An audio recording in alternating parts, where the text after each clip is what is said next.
On today's video, I'm going to be talking about looking at the cost difference from engine replacement on the Mark 7 MQB 2-liter cars versus the 5-cylinder Daza cars. Now, collectively, as car enthusiasts, we all understand there are risks involved with vehicle modifications. Worst case scenario, sometimes they can result in engine failures. So that being said, if you're new to the platform, maybe you're looking at different models, maybe you've already had a GTI, maybe you're thinking about going to an RS3, and just want to understand the actual cost as far as sourcing engines. So to prepare yourself for worst case scenario, we're gonna be looking at the engine costs. So let's say you have like a GTI, maybe like an A3, something like that, and sadly you see you had a motor failure and you're looking at getting a new engine assembly. So what I did here, I just went ahead and pulled up LKQ online, common distributor for used auto parts, engines, transmissions, axles, drivetrain, various parts and accessories. For this example, I just put in like a 2017 Volkswagen GTI, and I went ahead and filtered by mileage lowest first.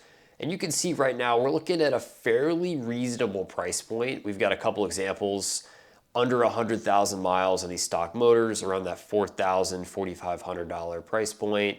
There's a couple here, 81,000 miles, 87,000, 76,000, so on and so forth. If we keep scrolling down, see these get a little bit cheaper, somewhere in that $3,000 range. Again, mileage getting a little bit up there. But we can kind of identify that you're basically around that $4,000, $4,500 price point. So worst case scenario, if you have an engine failure in a GTI, yeah, it sucks. It's going to be expensive on any car, but as far as sourcing a motor, there's actually pretty decent amount of inventory out there. And I mean, it's not really that bad as far as just the cost of the motor itself. But let's move on to the RS3, shall we? So I went ahead, popped over here on another tab. So for example, I just did, say, 2018 Audi, go down to RS3, engine compartments, and you can see they don't even have engine assembly on here because they don't have any. Same thing, is only a handful of years. Just again, limited production on the RS3 does create a bit more scarcity. Same thing there. 2020, same thing. Boom, Audi RS3 category engine compartments, and again, they don't have any motors. Went on down to Phoenix Parts. It's another company I've worked in the past, like back when I used to be a service advisor, like sourcing motors. I did the same thing, 2018, 2019, 2020, RS3, TTRS, and you can see they don't have any. So let's obviously establish that there are very few options, limited availability on 5-cylinder motors used for sale. So that puts us back at another place known as eBay, which I went ahead and did another search here, and you can see these motors, guys, are very, very expensive used. Right here, bam, about 11 grand for one there. Another one, 11 grand, 11 grand. This one's 15 grand, 12 grand. This one, dude, what did this guy do? I mean, this thing looks like it was absolutely burned to the ground. It's still 5,800 bucks. I mean, we're talking big money here, folks. And then you'd be like, oh, look at this one here. It's only 2,500 bucks. No big deal, man. I can work with that. Let's scroll on down here, shall we? Look at this. Number 2 cylinder has a thrown rod. Block has a hole in it. So like, dude, that's not a solution, man. That's not a solution. Another one, 12 grand, 15 grand. You get the idea, right? So when it comes to looking at the cost of GTI motor versus an RS3 motor, you're around 4 grand versus around 12 grand. So we're literally talking 3 times the cost just to source a used motor. The last time I looked up the factory part number for an RS3 long block assembly from Audi was around $30,000. That number might have changed. It's possibly going to change again if you watch this video in the future. Just went ahead and pulled up again on the Audi website. It doesn't even look like these engines are currently available. So the 8V platform is no more. It's now been replaced by the 8Y. So hey, maybe it's even harder to get. I'm not entirely sure. Now the other question is, what is it going to cost to build a motor if you decide to source a healthy block, send it on out to a builder, if you're going to go more like that aggressive performance route? This can vary just depending on your motor builder, your power goals, the quality of the internals, right?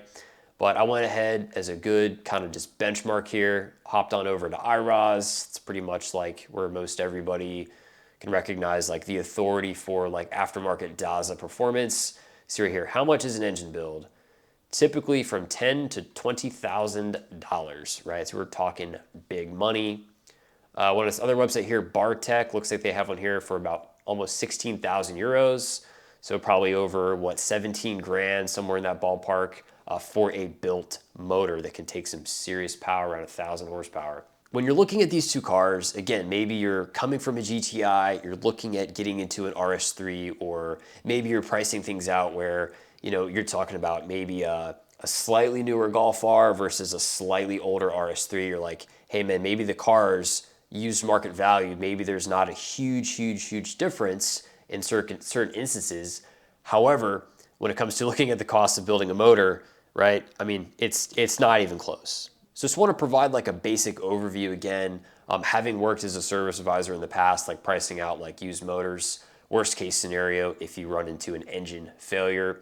Just want to give you guys some information and understand kind of the risk and the consequence from a financial standpoint if you were to encounter an engine failure. Please keep in mind, I'm only talking about the actual cost of the used motor itself. Doesn't necessarily cover shipping, doesn't necessarily cover all the other related parts that it's going to take to install the motor, the labor, so on and so forth. This is just literally the cost of getting your hands on an engine. So absolutely monumental difference. Be informed, be aware, keep that in mind when looking at these vehicles. It's not to say these engines are weak or strong, but whether it be a GTI, Golf R, RS3, these rods can only take so much. So if you push it too far, you know, you have an injector failure, right? A lot of guys pushing it with E85. Stock rods, again, can only take so much. You have an engine failure, you're gonna have a big mess on your hands. Let's gonna wrap it up for this one. Leave a comment in the comment section down below if you've experienced any engine failure, major replacement cost. Share your experiences down below. Give the video a thumbs up, subscribe for more, and I'll see you guys in the next one. Have a great day.